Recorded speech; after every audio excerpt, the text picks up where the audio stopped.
donde Pablo lee, o sea, escribe, dice, hablo a vosotros, a los que no sois judíos, por cuanto yo soy apóstol a los no judíos. Dice, honro mi ministerio, por si en alguna manera pudiera provocar a celo a los de mi propia raza judía y hacer salvo a alguno de ellos. En otras palabras, dice, tengo que deciros algo a vosotros, los que no sois judíos, puesto que Dios me ha enviado como apóstol a los no judíos, yo doy mucha importancia a este servicio mío. Quiero que los de mi propia raza sientan celo de vosotros para que así algunos de ellos alcancen la salvación.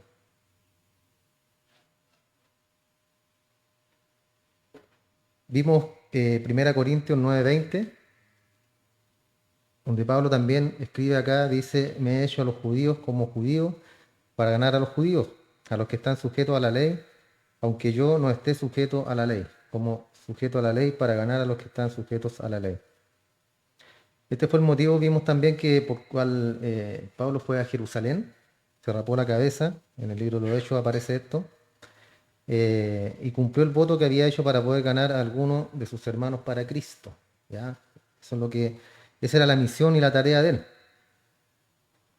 Eh, Después dijo a los que están sin ley como si yo estuviera sin ley, aunque yo no estoy sin ley de Dios, sino bajo la ley de Cristo. Ahí lo resalta, ¿se fijan? Para que no piensen mal de él, que era uno que se hacía como un hombre sin ley, pero él tenía la ley de Cristo. Y esto lo hacía para ganar a los que están sin la ley.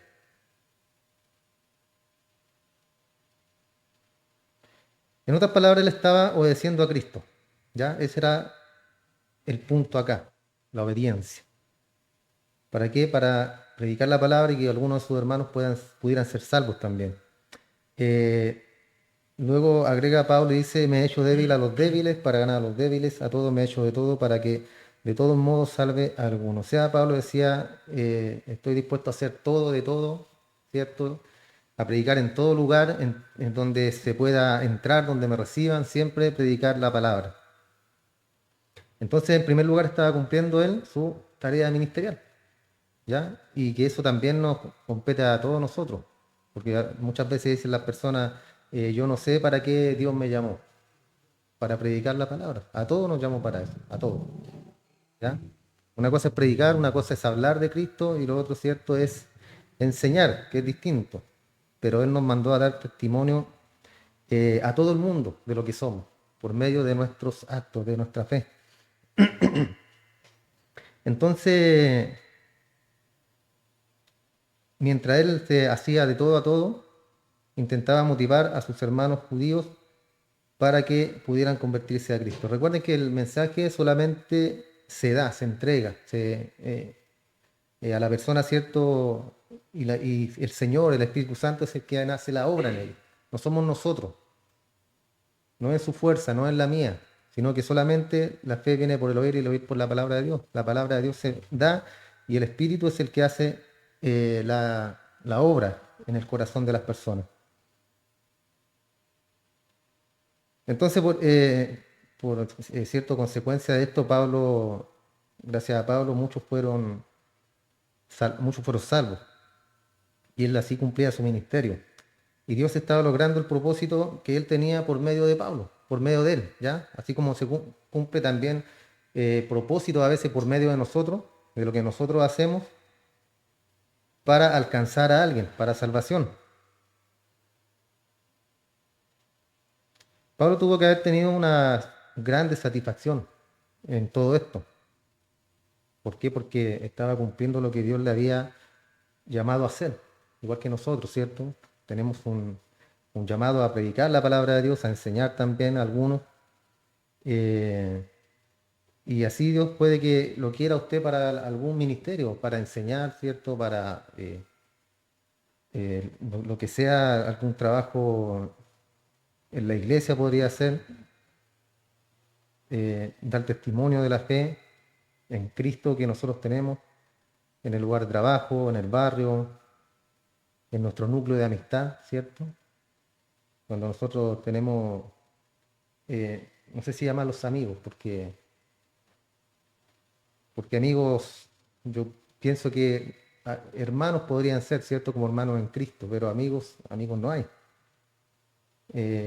Y recuerdo que estaba escuchando una predicación el día viernes, y ahí hablaba el pastor y decía, si él es tu amigo, o sea, si él es capaz de engañar a otra persona, él es capaz de hablar mal de otra persona. Decía, ¿tú crees que no va a ser capaz de hacer lo mismo contigo? Él decía que sí, lo va a hacer. Entonces, ¿en quién debemos confiar? En personas cristianas, personas que amen al Señor y que le teman al Señor. Porque así, ¿cierto? Se van a comportar como tal. Y no van a andar hablando por detrás ni a espaldas, ¿cierto? Eh, o pelando, como decimos nosotros. Entonces Dios nos tiene llamados para eso, hermano, para que andemos en sus obras, en las buenas obras que Él tenía preparadas de antemano, y eso debemos reflejarlo, como bien dije acá, en nuestro trabajo, en nuestro barrio y en nuestro núcleo de amistades. Pero sea lo que sea que Él quiere que usted haga, usted va a experimentar una gran satisfacción de llevar a cabo una tarea en la cual tiene convicción de que Dios le ha llamado a realizar. Todo es importante, hermano, todo en la iglesia. Desde, ¿cierto? La persona que hace aseo, el que predica, el que está en la puerta, ustedes que se congregan acá, todos son importantes dentro de la iglesia. Pero ¿qué es lo más importante? Que yo mi servicio lo haga por amor a Dios. ¿Por qué? Porque cuando yo hago las cosas por amor a Dios, las voy a hacer bien, las voy a hacer correctamente y las voy a hacer con dedicación. ¿Ya? No, no de pasada, pues que si tengo tiempo voy a servir, si no, no, hay que hacer las cosas apuradas, no, se hace con dedicación porque es para el Señor, no es para los hermanos. Yo preparo el mensaje para el Señor. ¿Por qué? Porque Él me está mandando a tener una doctrina, ¿cierto? Y una enseñanza bíblica en la iglesia. Yo lo hago por Él. Y eso se benefician, obviamente, los que escuchan. Yo también, ¿cierto? Cuando se preparan los mensajes. Entonces Pablo continúa, después en el verso 15 dice, porque si su exclusión es la reconciliación del mundo, bien digo, ¿qué será su admisión sino vida de entre los muertos? Entonces acá Pablo está anticipando el futuro. Los mejores días están por venir, ¿cierto? Aunque vemos el mundo nosotros y no vemos nada bueno. Va el mundo en picada, en caída libre, crímenes, asesinatos, la economía, ¿cierto? En muchos países que está cayendo. Pero desde el punto de vista humano, ¿cierto? Se ve todo mal. Pero dentro del punto de vista, usted como cristiano, ¿qué le espera? Un futuro mejor, ¿cierto? Un futuro en la gloria de Dios. Entonces ahí debe estar puesta nuestra mirada. El mundo ve oscuridad, nosotros vemos luz, porque ese va a ser nuestro fin, hermano. Vamos a estar con nuestro Señor Jesús. Lo mismo que les planteaba el otro día, ¿se acuerdan yo le dijera que si usted eh, va a morir mañana, ¿cierto? ¿Qué es lo que le gustaría hacer? Y vimos, ¿cierto? Que muchos ponen, yo quisiera estar en la gloria de Cristo, ahora ya. Pero muchos dicen, no, que quiero viajar primero antes de morirme, quiero ver nietos antes de morirme, quiero cumplir mis sueños antes de morir. Cuando el morir, ¿cierto? Morimos en Cristo, hermano, se van los problemas, se van las deudas, se va todo. ¿Qué nos queda? Cristo. Entonces cuando usted piensa en morir, hermano, o que se va a morir, póngase contento. Porque está a punto de reunirse con el Señor Jesús. A punto, hermano.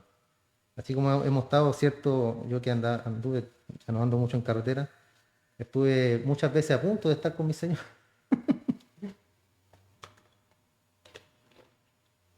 Pero Él me decía, no, todavía no. Pablo lo dice también, ¿cierto?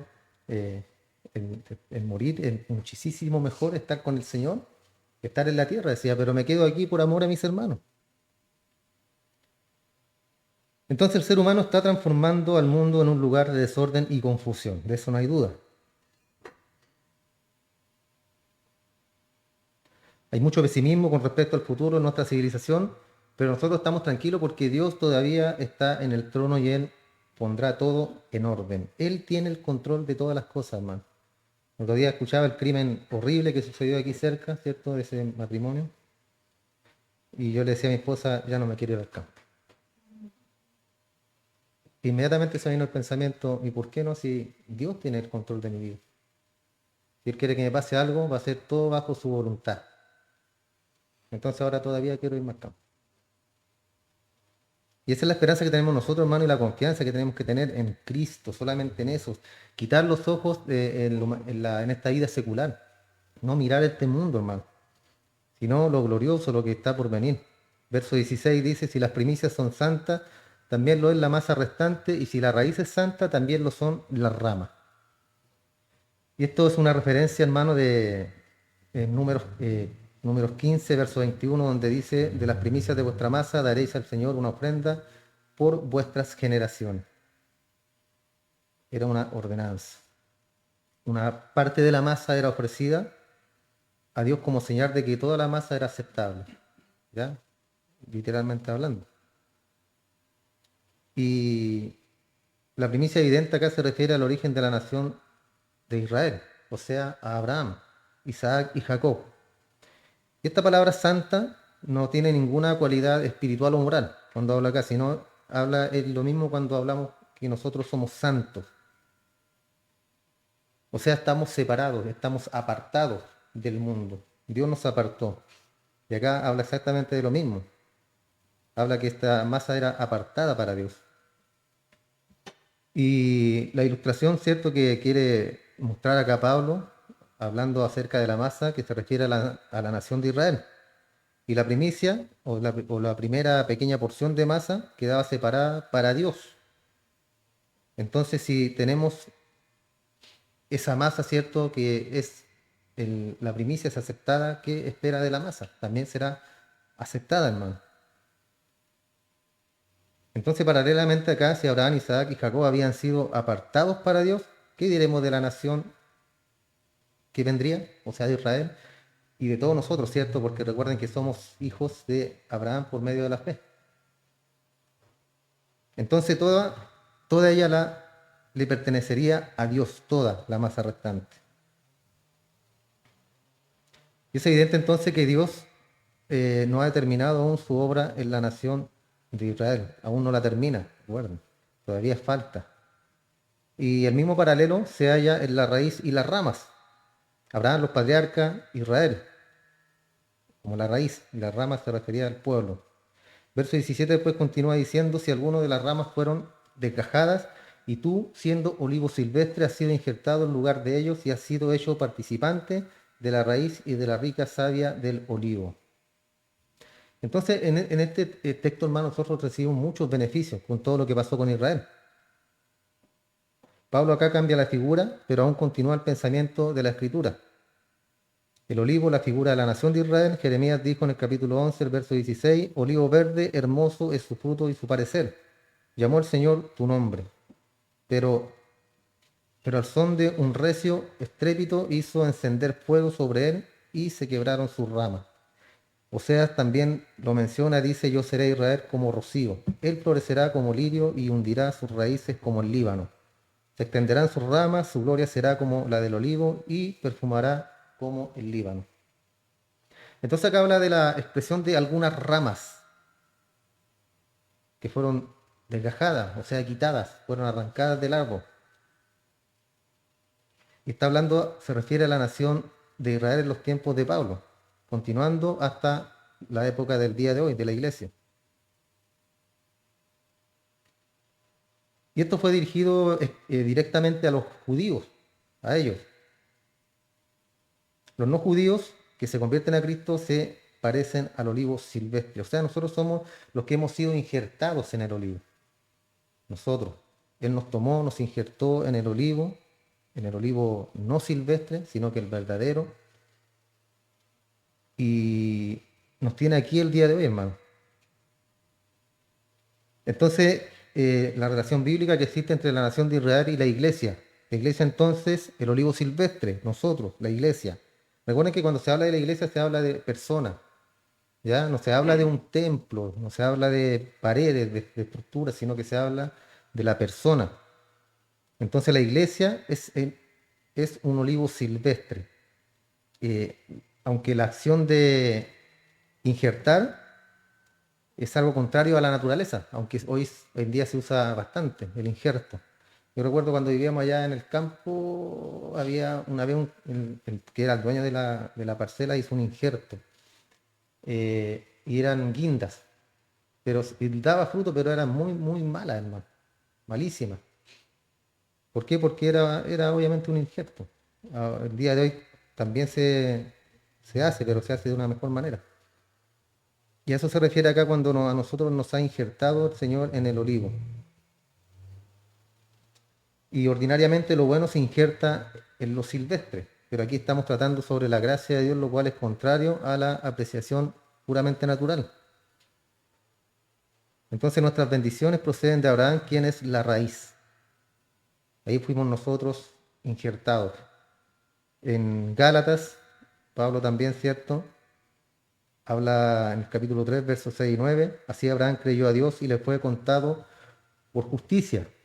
Sabed, por tanto, que los que son de fe, estos son hijos de Abraham. Ahí lo menciona, se fijan, los que son de fe. Y la Escritura, previendo que Dios había de justificar por la fe a los gentiles, dio de antemano la buena nueva a Abraham, diciendo: en ti serán benditas todas las naciones.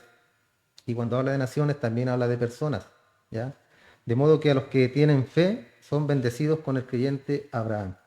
Luego en el verso 29 dice: y si vosotros sois de Cristo, ciertamente descendientes de Abraham sois y herederos según la promesa.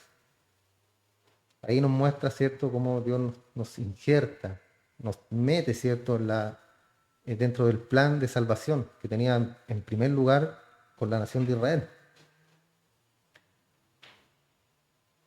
Versos 18 y 19 dice: si alguno de las ramas fueron desgajadas y tú, siendo olivo silvestre, has sido injertado en lugar de ello y has sido hecho participante de la raíz y de la rica savia del olivo. Dice: no te jactes contra las ramas, y si te jactas, recuerda que no sustentas tú a la raíz, sino la raíz a ti. Tal vez dirás: las ramas fueron desgajadas para que yo fuera injertado. Entonces repetimos, ¿cierto?, la figura acá del olivo, símbolo de la nación de Israel, y el olivo silvestre que nos representa a nosotros, a la iglesia. Entonces todas las bendiciones que nosotros tenemos, hermanos, o que están en la Escritura, están arraigadas en el hecho de que Dios llamó a Abraham, Isaac y Jacob, y que de ese pueblo de Israel Dios envió a Jesucristo nuestro Señor. Todas las bendiciones que están en la Escritura, hermanos, nos pertenecen a nosotros. Todas. No son promesas para el mundo, son promesas para los hijos de Dios. ¿Ya? Por eso a veces la gente cae en el error de citar el versículo a la gente, ¿cierto? Y hablarle de las promesas que tiene el Señor, pero está mal porque las promesas son para nosotros, para los que ya han sido llamados. Recuerden que vuelvo a repetir, la fe viene por el oír y el oír por la palabra de Dios, o sea, el mensaje de salvación que es el Evangelio. Ese es el mensaje de salvación. No que Dios te va a ayudar, que te va a conseguir un buen trabajo, que Dios te va a sanar, que Dios te va a bendecir. Esos son ciertas añadiduras que vienen después. Una vez que Dios nos llama, está, ¿cierto?, hace la obra en nosotros y después vienen las añadiduras. Pero no quiere decir que están garantizadas. Por eso nosotros tenemos que vivir bajo la mano de Dios, hermano. Sea con abundancia, sea con escasez, así como Dios nos va a probar en nuestra vida cristiana. Nos va a tener también, según también nuestro corazón, nuestro pensamiento, y donde tenga yo mi corazón, donde tenga yo mi mente, donde tenga yo mis fuerzas puestas cada día.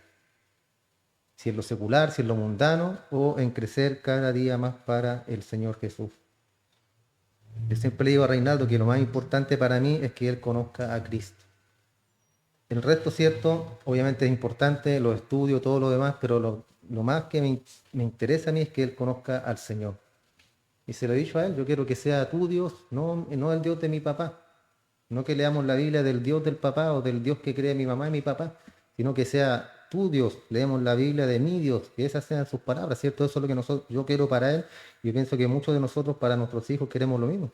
Por eso solamente debemos orar. ¿Por qué? Porque la oración del justo, ¿qué hace? Puede mucho, hermano. Nosotros debemos orar en esa dirección contra la gente que no ha sido convertida, que no ha sido llamada por el Señor. Dios lo puede salvar, hermano, en su soberanía. Eso está en la soberanía de Él y lo puede hacer. Entonces, Pablo amonestó a los no judíos que no se jactaran ante las ramas, es decir, cierto, a Israel como nación, ya que ellos fueron desgajados, fueron sacados del olivo.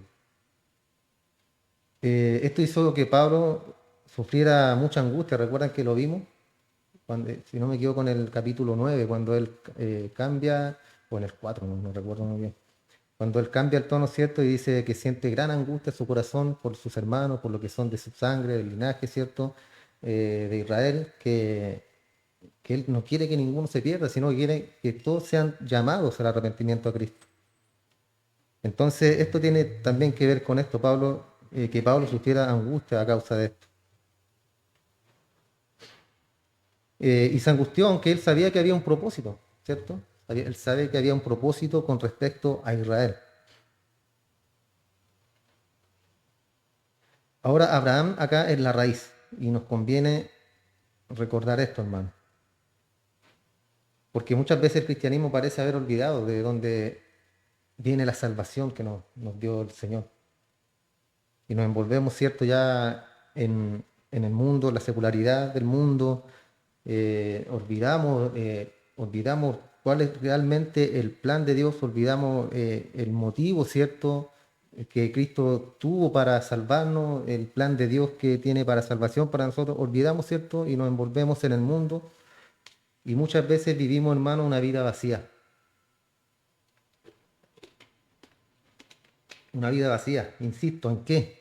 En que ponemos nuestros ojos en el mundo, ponemos nuestros ojos en nuestras propias fuerzas y no en lo que Dios, cierto, ha prometido para nosotros. No descansamos muchas veces en Él.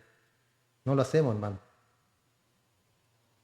Muchas veces nos envuelven los problemas, nos envuelven las dificultades y hacemos a Dios un diosito.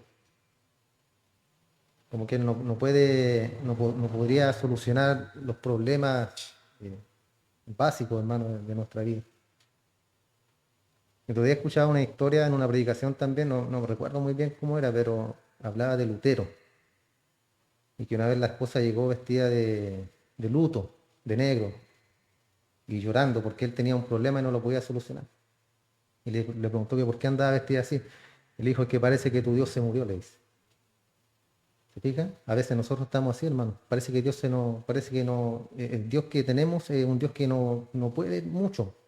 Tiene poder, pero hasta cierto punto. O sea, olvidamos quién nos ha adoptado, hermano. Olvidamos quién es nuestro Padre. Entonces, en base a todas las promesas que Dios nos entrega, eh, hablando, ¿cierto?, de la raíz que es Abraham.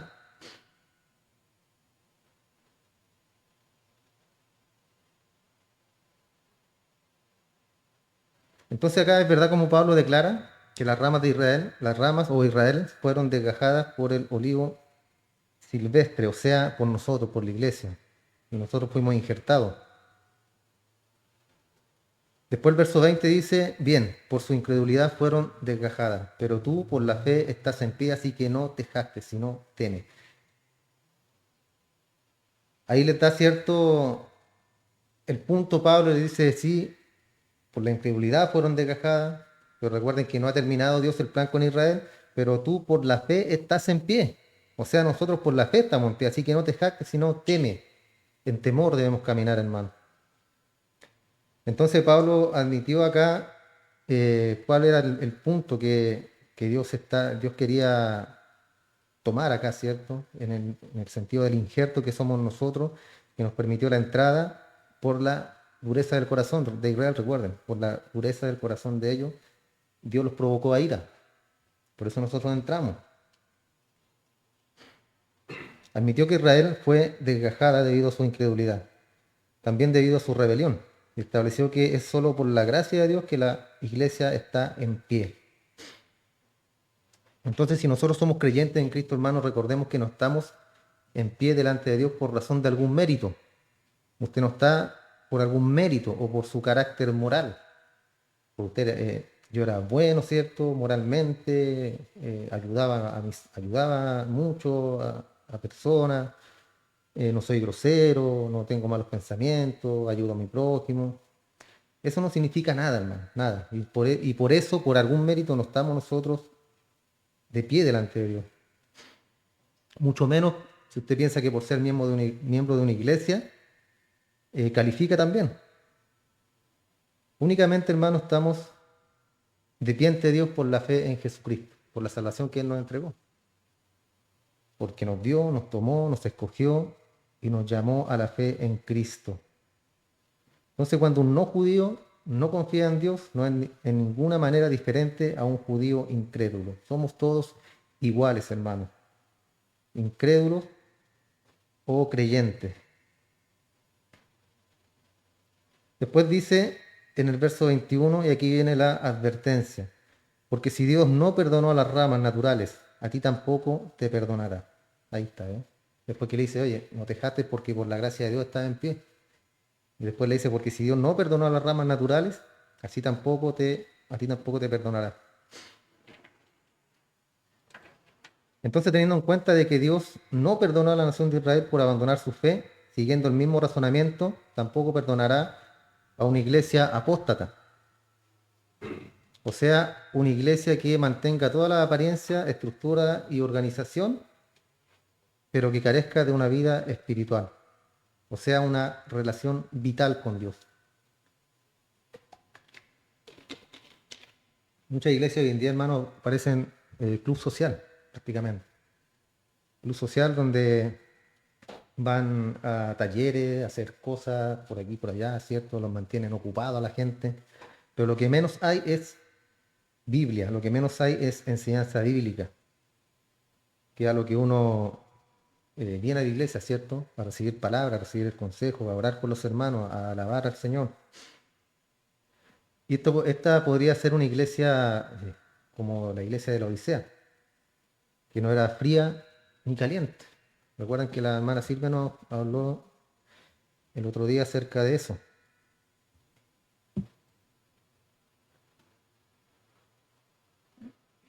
Pero acá yo el otro día estaba leyendo estos pasajes, hermano, y cierto habla de esta iglesia, Dios la corrige. ¿Por qué? Porque se está yendo por mal camino, porque su corazón está en otro lado. Ellos dicen, yo soy rico, me he enriquecido, de ninguna cosa tengo necesidad, y no sabes que tú eres un desventurado, miserable, pobre, ciego y desnudo. Por tanto, le dice, ¿por tanto qué? Por lo que le acabo de leer, por tanto yo te aconsejo que de mí compres oro refinado en fuego para que seas rico. Ahí le habla de la riqueza. Y vestiduras blancas para vestirse, ahí habla del vestido, ¿cierto? Que no tiene necesidad. Y que no se descubra la vergüenza de tu desnudez. Y unge tus ojos con colirio para que veas. Después le dice, yo reprendo y castigo a todo al que amo. Sé pues celoso y arrepiéntete. ¿Se fijan cómo le está dando, no está condenando a la iglesia, sino que le está diciendo, arrepiéntete de tu pecado. Arrepiéntete, ¿cierto?, de sentirte autosuficiente. Y eso pasa en iglesias muy grandes, hermano, que tienen muchas entradas de dinero y al final ya, como le digo, se vuelve como un club social. Y ya el predicador no es predicador, sino que el que cuenta los chistes el día domingo, los chistes bíblicos, ¿ya? Para animar a la gente, para que se vayan todos con su ego alto, con su moral alta también, ¿cierto? Y los tratan de los hijos, tú eres el hijo del rey y a ti no te puede faltar nada, y hablan de prosperidad y lo único que prospera es el que cuenta los chistes en la tarima. Entonces, eso es lo triste el día de hoy, hermano. Pero el Señor está llamando, ¿cierto?, al arrepentimiento. Él está diciendo, arrepiéntete. Siempre, hermano, va a haber una oportunidad mientras estemos con vida. Siempre vamos a tener una oportunidad. Siempre.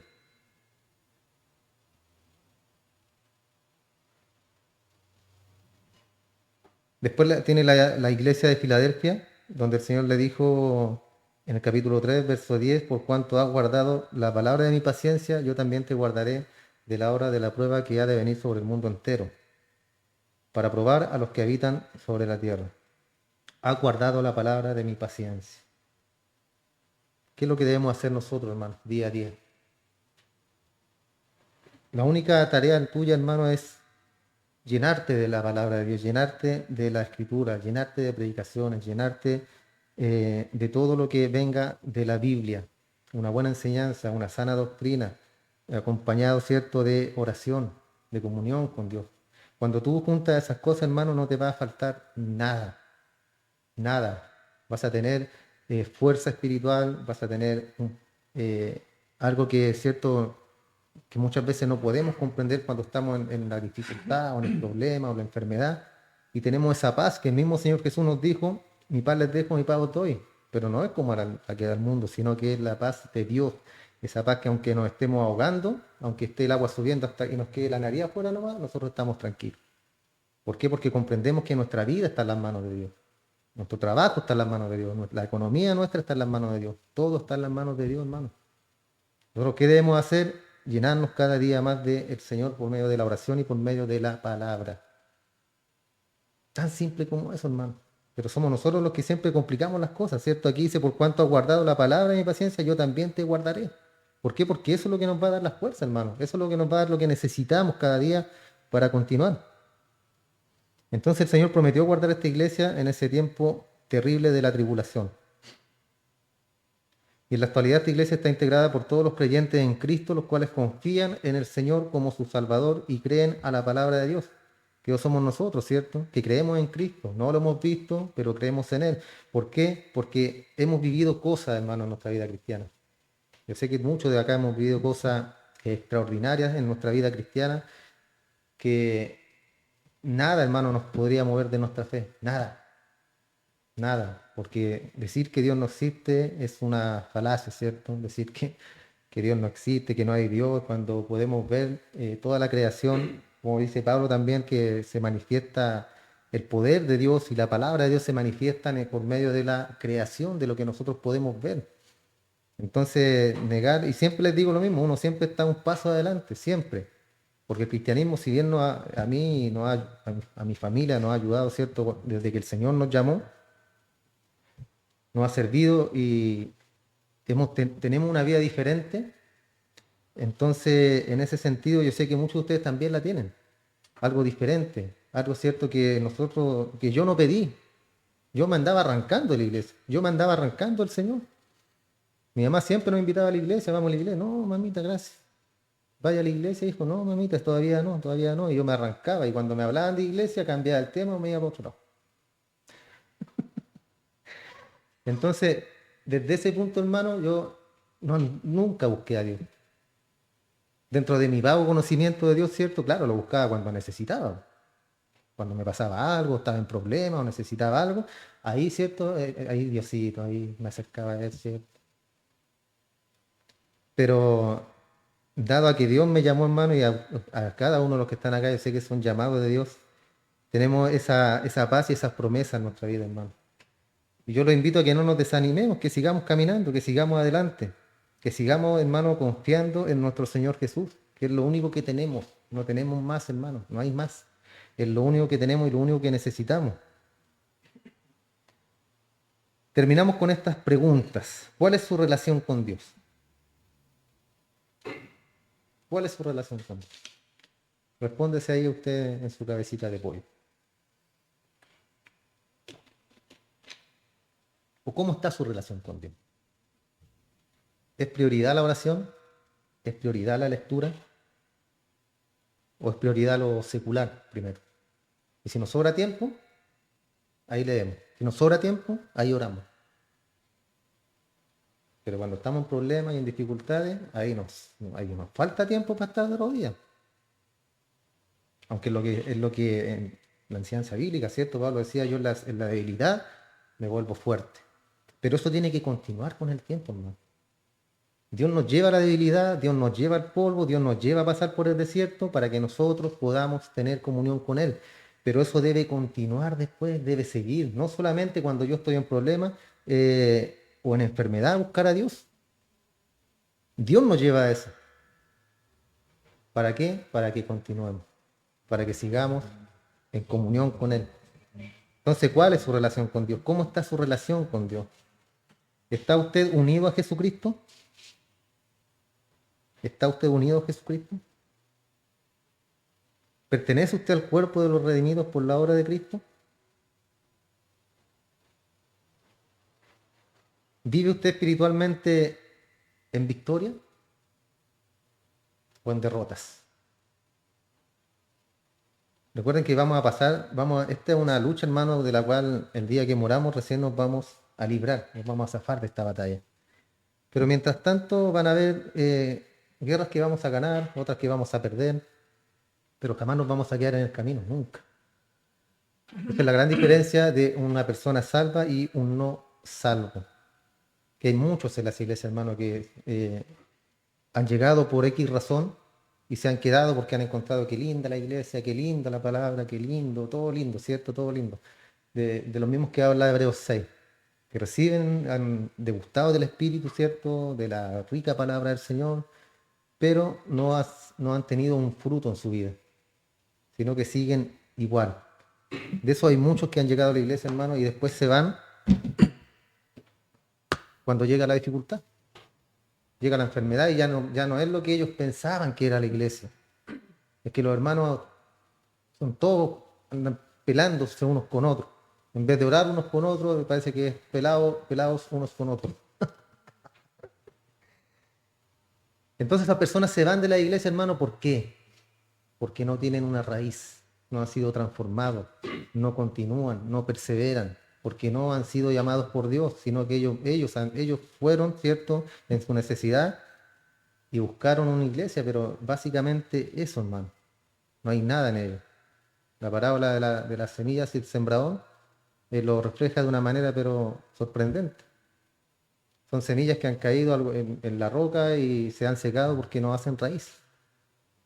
Entonces nuestro corazón debe estar centrado en eso, hermano, en regar siempre esa raíz con la palabra, el agua de la palabra del Señor, para que crezcamos, para que florezcamos, hermano, para que no nos sequemos y para que cuando Dios nos pruebe, estar firme ahí en la fe, que Dios si te prueba es porque eres su hijo, si Dios si te prueba es para que tú veas en qué nivel está tu fe. ¿Ya? Siempre recuerda eso, ¿no? La prueba no viene para ver si tú eres cristiano, porque eres cristiano. La prueba viene para ver dónde está tu corazón, dónde está puesta tu confianza, dónde está tu fe, en qué grado está tu fe, cómo recibes la prueba, cómo recibes la enfermedad. Todo va en cómo tú estés relacionado con Dios. Y eso dice mucho de nosotros. Mucho. ¿Oramos? Te damos muchas gracias, mi buen Dios, por este tiempo en tu palabra. Agradecemos su amor, su bondad, su misericordia, por tenernos aquí el día de hoy, Padre, en la mejor parte, Señor, que es escucharte a ti, Dios. Bendecirte, adorarte, alabarte, Padre, lo que queremos cada día hacer nosotros. Llénanos cada día de fe, Padre. Aumenta nuestra fe, Señor. Llénanos de sabiduría de lo alto, sabiduría bíblica, Señor, para que podamos enfrentar las dificultades de esta vida, para que podamos enfrentar las pruebas que muchas veces tú nos envías, Señor, para ver en qué grado está nuestra relación contigo, para que nosotros veamos, porque tú todo lo ves, Padre, tú sabes, tú conoces cómo está nuestro corazón, tú conoces cómo está nuestra relación, Padre, contigo. Te ruego por mis hermanos cada día, ayúdalos, bendícelos, fortalécelos, Padre. Ayúdanos en sus debilidades, Señor, que muchas veces vienen las pruebas o vienen las tentaciones en nuestra vida. Que puedan vencer, Señor, porque no nos has dado, Señor, un espíritu de cobardía, sino de amor, de poder y de dominio propio. Y así queremos actuar delante de las pruebas, delante de las dificultades, con dominio propio, sabiendo que tú estás a nuestro lado, Dios. Gracias, Padre, por este tiempo en tu palabra. Bendiga este lugar. Prepare el lugar para el día de mañana, Señor, cuando expropien esta iglesia, este local, Señor, que tú puedas preparar y ver todo lo necesario y lo posible, Padre, donde poder establecernos. Dejamos eso en tu voluntad, Padre, ya que es tu iglesia, Señor, no es mi iglesia, no es la iglesia de los hermanos, es tu iglesia, Padre. Y tú nos sustentarás cada día, mi Señor. Te entregamos, Padre, esta predicación, esperando que quede grabada en nuestros corazones, Señor, que el día de mañana podamos repasar la Biblia, podamos repasar el libro que estamos leyendo a los romanos, Padre, para poder cada día interiorizarnos más, Señor, en el tema en el cual estamos viendo. Hagamos una bendición para cada uno de nosotros en el nombre de Jesús. Amén y amén. Gracias.